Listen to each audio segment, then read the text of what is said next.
Buenos días, señores pasajeros. Habla el capitán de la aerolínea Huellas Rusas. Entiendo que ya están acostumbrados a volar con comodidad, con azafatas sirviendo bebidas y comida, sin turbulencias, con wifi, con ducha, sus películas favoritas y bar incluidos. Hoy nos espera otro tipo de viaje, sin servicios, arriesgado, pero lleno de emociones.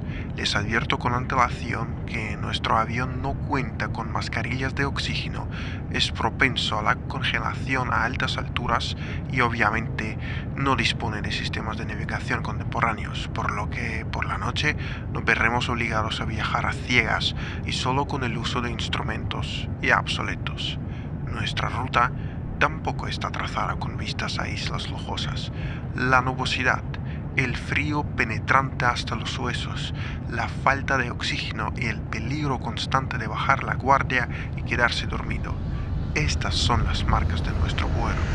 ¿Preparados? Los motores ya están rugiendo.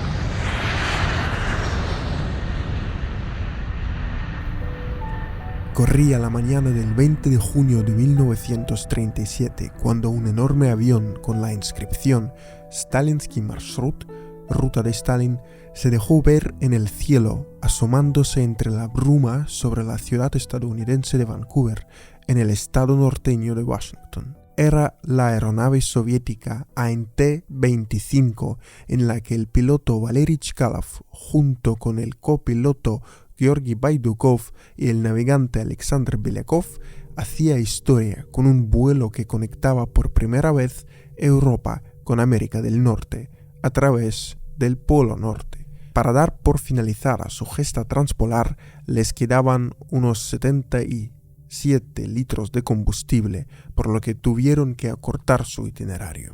Estuvieron buscando un aeródromo militar para aterrizar allí y evitar que su AN-T-25 fuera desmantelado por una muchedumbre ansiosa de souvenirs, tal y como sucedió con el monoplano de Charles Lindbergh, quien en 1927 se convirtió en el primer hombre en cruzar el Atlántico de oeste a este en solitario. Aunque las historias tanto del copiloto Baidukov como del navegante Belyakov merecen episodios aparte, en esta edición del podcast nos centraremos en la persona de Valery Chkalov, cuya vida se prolongó por 34 años y, aunque algunos piensan que fue un ascenso constante, estuvo repleta de altibajos, como la de todo ser humano. No obstante, en este episodio, que será publicado también en la cuenta de Telegram Blanco Azul Rojo, intentaremos apartarnos de los rumores que rodean su muerte y en vez de ello nos centraremos en sus hazañas que, lo recordaré muchas veces, habrían sido imposibles sin sus dos compañeros, Baidukov y Belyakov. Valery Pavlovich Chkalov nace el 2 de febrero de 1904 a orillas del río Volga en una localidad que hoy en día es la ciudad de Chkalovsk en la provincia de Nizhny Novgorod. Cuando tiene solo 15 años, el futuro piloto se inscribe como voluntario en las filas del Ejército Rojo en un momento cuando Rusia está devastada por la guerra civil que se desató tras la Revolución de Octubre de 1917, que llevó al poder a los bolcheviques. En 1924, Chkalov ya es un piloto de la Fuerza Aérea del Ejército Rojo. Con el paso del tiempo, el militar salta a la fama como un piloto que domina el campo de las acrobacias aéreas con vuelos altamente peligrosos que a veces le salían por culata, con sanciones disciplinarias e incluso condenas reales.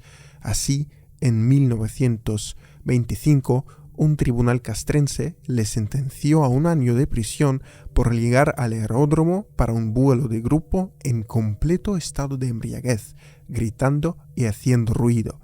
Tras ser rehabilitado en 1927, Chkalov participa en el desfile militar en la Plaza Roja para conmemorar el 10 aniversario de la Revolución de Octubre. El piloto gana la atención de la cúpula soviética con sus trucos aéreos, que dejan atónito a todo el mundo. 1 año más tarde, Chkalov estrella un caza Fokker durante un vuelo rasante, otro tribunal militar y otra sentencia de 1 año de trabajos correccionales. La sentencia es implacable. le imputan falta de disciplina en vuelos, tácticas aéreas de hooligan que marcan con un trazo rojo todo su servicio. Pese a ser expulsado del Ejército Rojo, Chkalov es indultado solo 16 días después, tras la intercesión de varios peces gordos soviéticos, incluido el futuro mariscal Kliment Voroshilov, que en aquel entonces se desempeñaba como comisario popular sobre asuntos militares. El futuro halcón de Stalin vuelve a las filas del ejército en 1930, poniendo a prueba diferentes aviones. Es esta etapa de su vida la que nos interesa ante todo. Sin embargo, hay que tener en cuenta que Chkalov, al igual que sus compañeros Baidukov y Belyakov, se estuvieron preparando para la hazaña transpolar toda su vida. Y no era un cuento de hadas, sino todo lo contrario, con fallos técnicos, errores humanos, envidias de otros e intrigas políticas. Paremos solo en 2 episodios que allanaron el camino para el vuelo que conectó la URSS y Estados Unidos. En junio de 1936, el trío Chkalov, Baidukov y Belyakov, que llevaban ya bastante tiempo andando de puerta en puerta, pidiendo que les autoricen un vuelo transpolar en el ANT-25, llegó hasta el Kremlin, donde en una reunión el jefe del Estado soviético, Joseph Stalin, les propuso volar a la península de Kamchatka. Obviamente, era imposible objetar esta idea. Antes de despegar hacia el lejano oriente, se decidió hacer un vuelo más de prueba. Tras el despegue, la tripulación, en la que estaba también el ingeniero jefe del ANT-25 Yevgeny Stoman, anota que el tren de aterrizaje quedó atascado tras no retractarse por completo.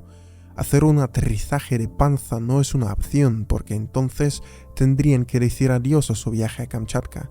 Como tienen combustible suficiente como para pasar 48 horas en aire, deciden subsanar el fallo en pleno vuelo.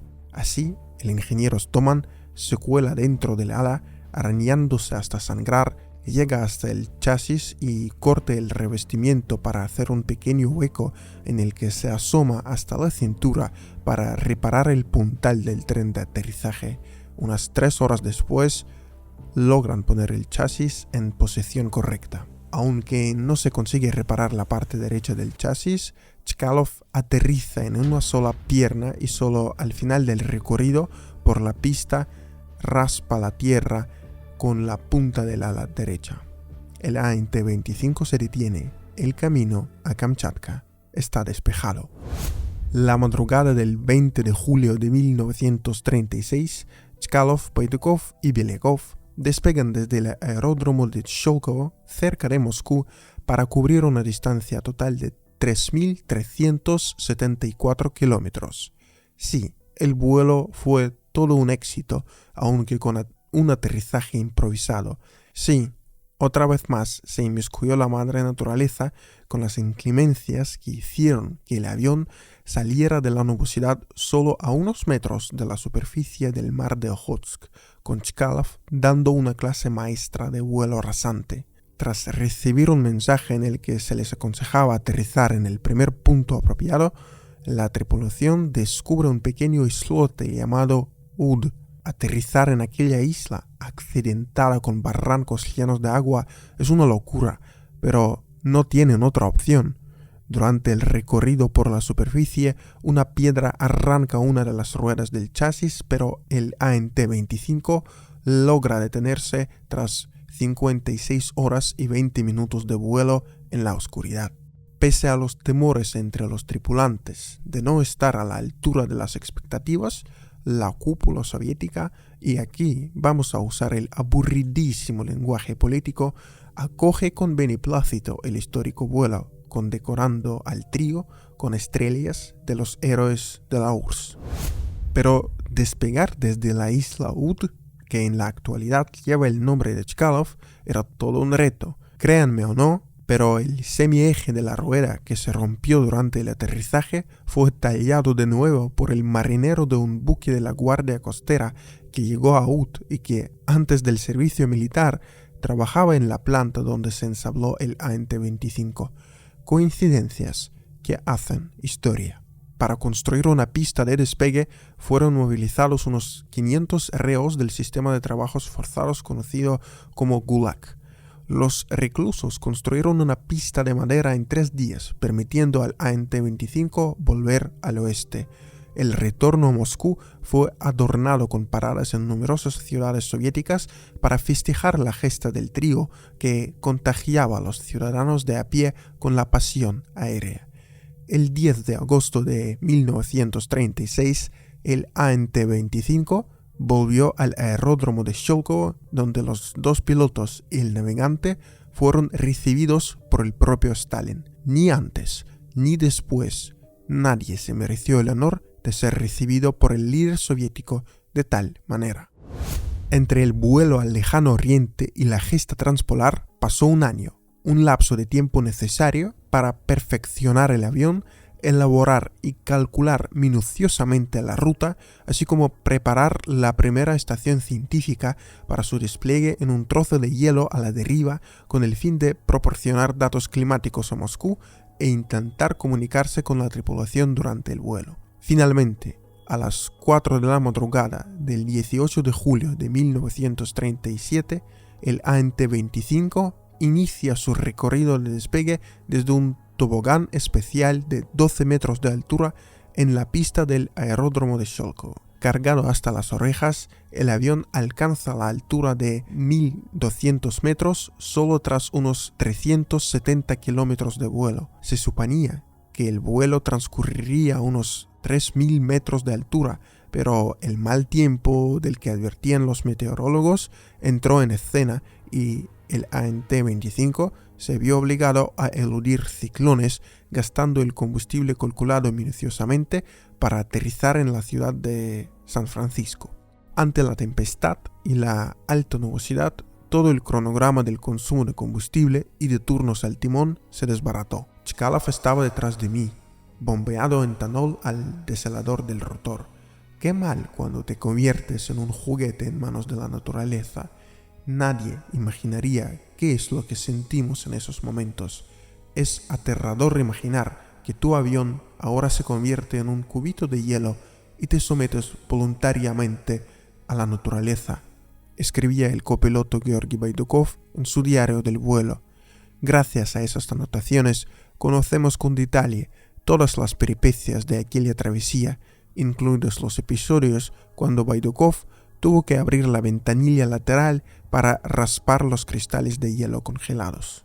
Tras pasar el Polo Norte, el ANT-25 volaba a 5.700 metros de altura, frotando la cima de las nubes. La constante lucha contra el mal tiempo no era gratis. No solo se gastaba más combustible de lo previsto, sino que se retrasaba el horario de vuelo al tiempo que la tripulación, especialmente Chkalov, sufría de la falta de oxígeno, por lo que necesitaba cambiar de turnos más frecuentemente.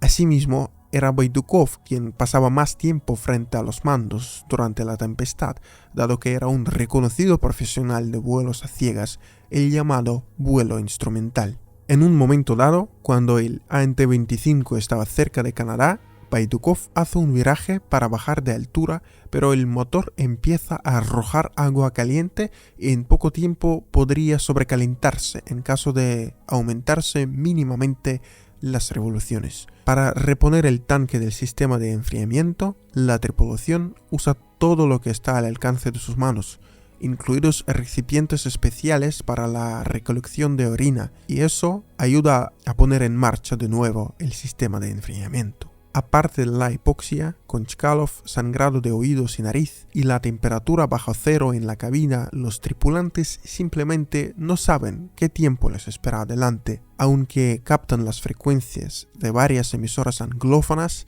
no logran distinguir ni una sola palabra. Al fin, Belякov, que sabe francés, capta una emisora del Quebec que les augura un nuevo ciclón enorme a una altura de más de 6.000 metros, por lo que el ANT-25 tiene que desviarse un poco y volar a ras de las rocosas montañas canadienses, con Baidukov dirigiendo la aeronave durante más de 3 horas con todo el oxígeno restante a su disposición.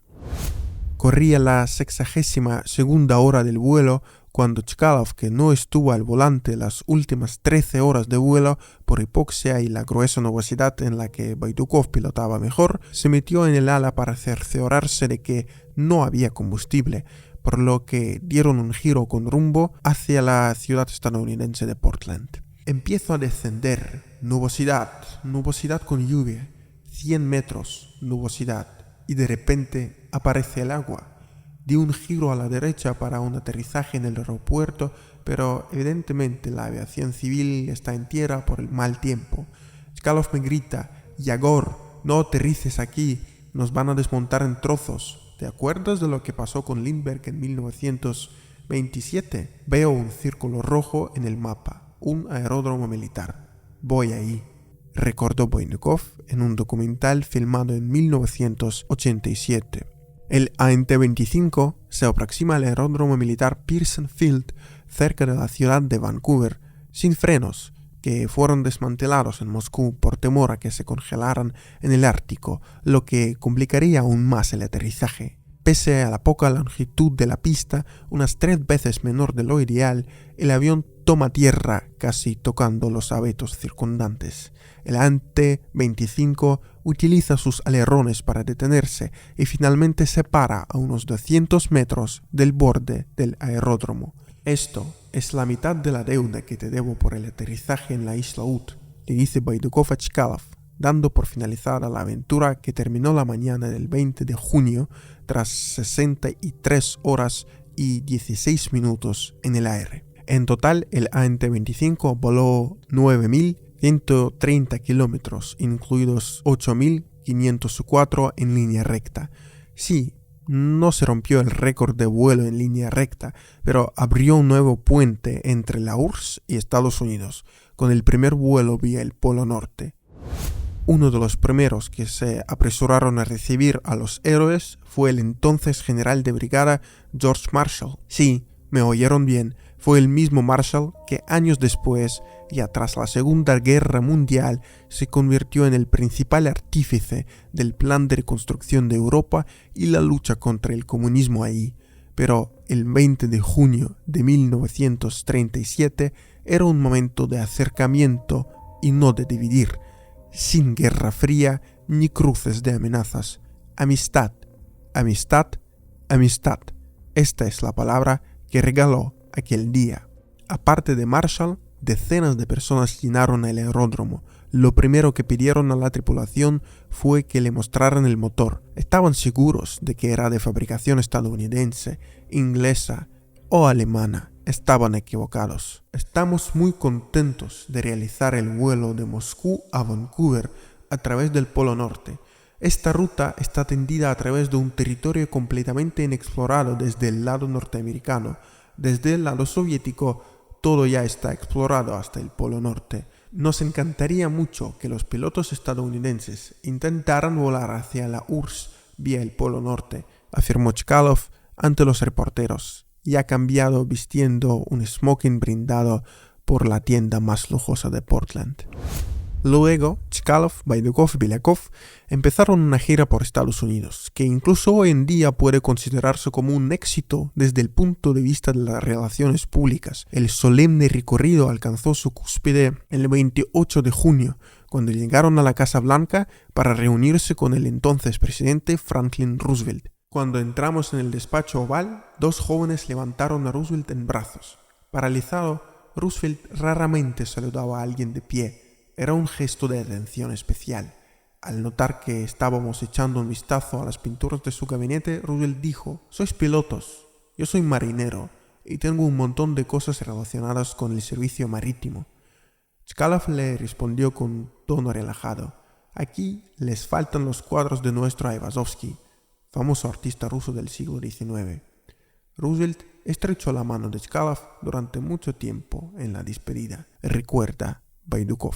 Días después, Un evento en Nueva York aglutinó a unas 10.000 personas ansiosas de ver con sus propios ojos a las estrellas soviéticas. Una vez finalizados los discursos, la muchedumbre no tardó en romper el cordón de seguridad. Era difícil entender qué estaba pasando cuando nos llevaban en brazos. Recuerdo solamente que estadounidenses enloquecidos abrazaban, besaban y estrechaban la mano a nuestro comandante. Finalmente, Belikov y yo acabamos en un coche con una estadounidense que nos besaba por turnos, diciendo constantemente que 2 de sus hermanos viven en Leningrado.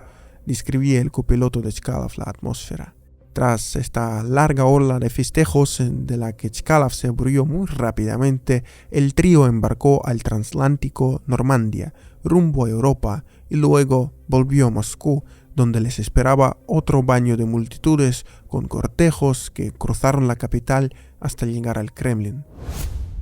Baidukov y Belikov vivieron una larga vida e incluso viajaron una vez más al aeródromo de Vancouver en 1975 para participar en la ceremonia de apertura del monumento que conmemora su proeza. Chkalov no corrió la misma suerte. El 15 de diciembre de 1938, el halcón de Stalin saltó a la eternidad tras estrellarse en un caza I-180 durante una prueba. La aeronave, que tenía numerosos defectos y no estaba lista para el vuelo, se estrelló en un hangar cerca del aeródromo moscovita de Jodinka, con Chkalov saliendo despedido de la cabina. 2 horas después de la catástrofe, el piloto murió a causa de sus heridas en un hospital. Tal final repentino de su vida terrestre solo reforzó el mito alrededor de Chkalov, que en la actualidad es un sinónimo de valentía y riesgos calculados, que siguen empujando a la humanidad a explorar lo desconocido.